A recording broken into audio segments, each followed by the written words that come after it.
इस वीडियो में हम देखेंगे यूपी पीसीएस 2021 में पूछे गए पॉलिटी के क्वेश्चंस को। इससे पहले वाले वीडियो में हमने 2023 के और 2022 के पॉलिटी के क्वेश्चंस किए हैं। ठीक है, तो पहला क्वेश्चन ये है, can you show me one free country where there are separate electorates, the British element is gone but they have left mischief behind. ये एक स्टेटमेंट है जो हमें बताना है कि ये स्टेटमेंट किसके द्वारा बोली गई है। Can you show me one free country where there are separate electorate? The British element is gone, but they have left mischief behind. क्या आप मुझे कोई भी एक ऐसी कंट्री बता सकते हैं जहां पे सेपरेट इलेक्टोरेट है? ब्रिटिश एलिमेंट तो चला गया, लेकिन वही है कि वो हमारे लिए प्रॉब्लम छोड़ गए। तो किसने ये स्टेटमेंट कही है? पहला ऑप्शन है सोमनाथ लहरी, जवाहरलाल नेहरू, सरदार वल्लभ भाई पटेल या फिर एनजी रंगा। तो इसका करेक्ट आंसर है सरदार वल्लभ भाई पटेल।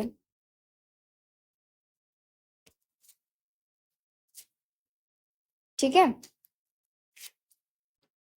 बात करें सरदार वल्लभ भाई पटेल जी की, तो इन्हें आयरन मैन ऑफ इंडिया के नाम से भी जाना जाता है। ये हमारे इंडिया के first deputy prime minister and home minister थे, और इंडिपेंडेंस में इनका रोल जो है वो बहुत ही ज़्यादा इम्पोर्टेंट था। पूरे 500 प्रिंसली स्टेट को एक साथ लाने में भी इनका रोल बहुत इम्पोर्टेंट था। बरदोली की वुमेन ने इन्हें सरदार टाइटल दिया हुआ था।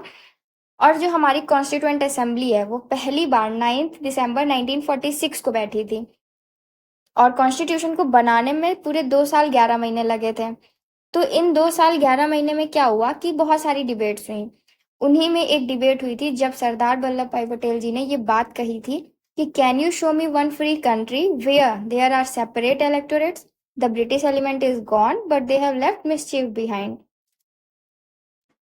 नेक्स्ट क्वेश्चन है, on the recommendation of which commission and committee the interstate council was set up in India? कौन सी कमीशन या फिर कमिटी है जिसकी रिकमेंडेशन पे इंटरस्टेट काउंसिल को इंडिया में सेटअप किया गया? पहला ऑप्शन है पंची कमीशन, दूसरा राजमन्नर कमिटी, कोठारी कमिटी या फिर सरकारिया कमीशन। तो इसका सही आंसर होगा सरकारिया कमीशन। हुआ ये था कि यूनियन और स्टेट के जो एग्जिस्टिंग अरेंजमेंट्स थे, ठीक है, उनको रिव्यू करने के लिए यूनियन गवर्नमेंट ने 1983 में जस्टिस आर.एस. सरकारिया के अंडर, उनकी चेयरमैनशिप के अंडर एक कमीशन बिठाई, सरकारिया कमीशन जिसको कहते हैं। तो सरकारिया कमीशन की एक इम्पॉर्टेंट रिकमेंडेशन ये भी थी कि एक परमानेंट इंटर स्टेट काउंसिल जो है उसको इस्टेब्लिश किया जाए as an independent national forum की तरह। इस टाइम, प्रेजेंट टाइम, जो कॉम्पोजिशन है इस काउंसिल का, उसमें कौन कौन होता है? प्राइम मिनिस्टर चेयरमैन होते हैं, सभी स्टेट के चीफ मिनिस्टर्स होते हैं, यूनियन टेरिटरीज के भी चीफ मिनिस्टर होते हैं, वो यूटीज जहाँ पे लेजिस्लेटिव असेंबली होती है, और जहाँ पे लेजिस्लेटिव असेंबली नहीं होती है उनके एडमिनिस्ट्रेटर्स होते हैं, और जहाँ पे भी प्रेसिडेंट रूल लगा होता है वहाँ के गवर्नर्स होते हैं। ठीक है, 6 मेंबर जो है कैबिनेट रैंक के, वो यूनियन काउंसिल ऑफ मिनिस्टर्स से होते हैं जिनको प्राइम मिनिस्टर नॉमिनेट करते हैं, और 4 मेंबर्स कैबिनेट रैंक के जो है वो परमानेंट इन्विटी के तौर पे होते हैं। नेक्स्ट क्वेश्चन है, which one of the following acts of British India strengthen the viceroy's authority over his executive council by substituting portfolio और departmental system for corporate functioning? कौन सा ब्रिटिश इंडिया का एक्ट है जिसकी वजह से वॉइसरॉय की जो अथॉरिटी थी ओवर हिज एग्जीक्यूटिव काउंसिल वो जो है वो और ज़्यादा स्ट्रांग हो गई थी, और ये पोर्टफोलियो और डिपार्टमेंटल सिस्टम को कॉर्पोरेट फंक्शनिंग में लाकर? तो हमें ये याद रखना होगा कि जो पोर्टफोलियो और डिपार्टमेंटल सिस्टम था वो किस एक्ट में आया था। ठीक है, तो पहला ऑप्शन ये है Indian councils act 1861, government of India act 1858, Indian councils act 1892 या फिर इंडियन काउंसिल्स एक्ट 1909। तो इसका सही आंसर होगा इंडियन काउंसिल्स एक्ट 1861। जो इंडियन काउंसिल एक्ट 1861 था उसमें वॉइसरॉय की जो पावर थी ओवर हिज एग्जीक्यूटिव काउंसिल वो और ज्यादा स्ट्रांग हो गई थी पोर्टफोलियो और डिपार्टमेंटल सिस्टम के आने से। इंडियन काउंसिल्स एक्ट 1861 की अगर बात करें तो उस टाइम वॉइसरॉय जो थे वो लॉर्ड कैनिंग थे। ठीक है, उन्होंने ही इंट्रोड्यूस किया था ये पोर्टफोलियो सिस्टम। तो ये भी क्वेश्चन बन सकता है, who introduce the portfolio system? तो आंसर होगा लॉर्ड कैनिंग। किस एक्ट के द्वारा इंट्रोड्यूस किया गया? Indian council act 1861। इस सिस्टम में क्या था कि each member was assigned a portfolio और अ पर्टिकुलर डिपार्टमेंट, जैसा कि आज भी होता है कि हर किसी को एक पर्टिकुलर डिपार्टमेंट दे दिया जाता है ना, मिनिस्ट्री दे दी जाती है। वैसे ही कुछ सिस्टम था कि हर किसी को एक पोर्टफोलियो असाइन कर दिया जाएगा, एक पर्टिकुलर डिपार्टमेंट जो है वो दे दिया जाएगा। लॉर्ड कैनिंग जो थे उन्होंने 3 इंडियंस को अपनी काउंसिल में नॉमिनेट किया था 1862 में। वो उनके नाम भी याद रख लीजिएगा, Raja of Banaras, Maharaja of Patiala, sir Dinkar Rao. ये 3 इंडियंस थे जिनको 1862 में लॉर्ड कैनिंग ने नॉमिनेट किया हुआ था। Next question is in which year PC Hota committee on civil services reforms was constituted. तो इस क्वेश्चन से एक और चीज याद रखना है कि जो पीसी होता कमिटी थी, पीसी होता कमिटी, वो सिविल सर्विसेज रिफॉर्म से रिलेटेड है। तो इसको किस ईयर में कॉन्स्टिट्यूट किया गया? तो इसका सही आंसर होगा 2004 में।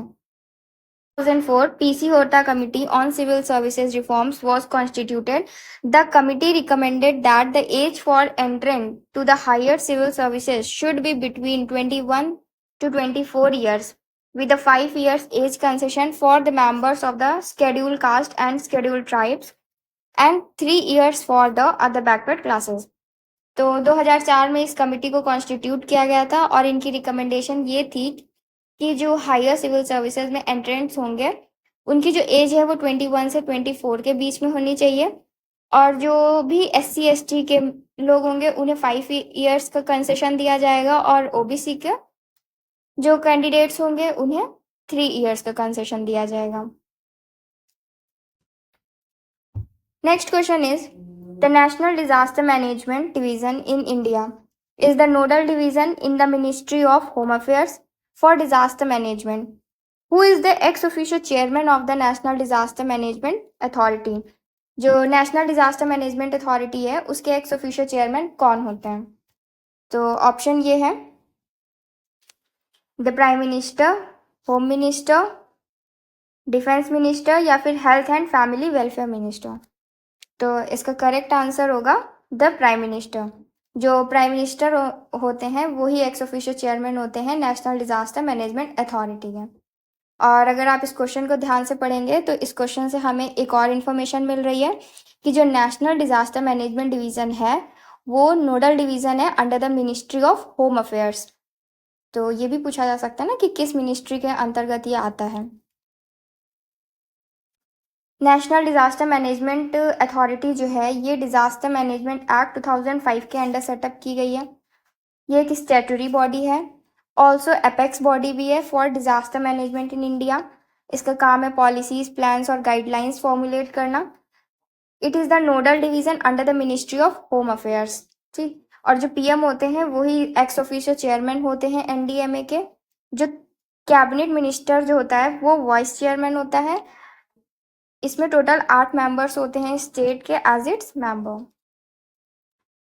Next question is which one of the following bills can not be first introduced in Rajya Sabha. इनमें से कौन सा बिल है जिसको पहले राज्यसभा में इंट्रोड्यूस नहीं किया जा सकता? Option ordinary bill, constitutional amendment bill, state reorganization bill या फिर मनी बिल। तो इसका सही आंसर होगा money bill. Money bill can not be first introduced in Rajya Sabha. Money bill को पहले राज्यसभा में इंट्रोड्यूस नहीं किया जाता है।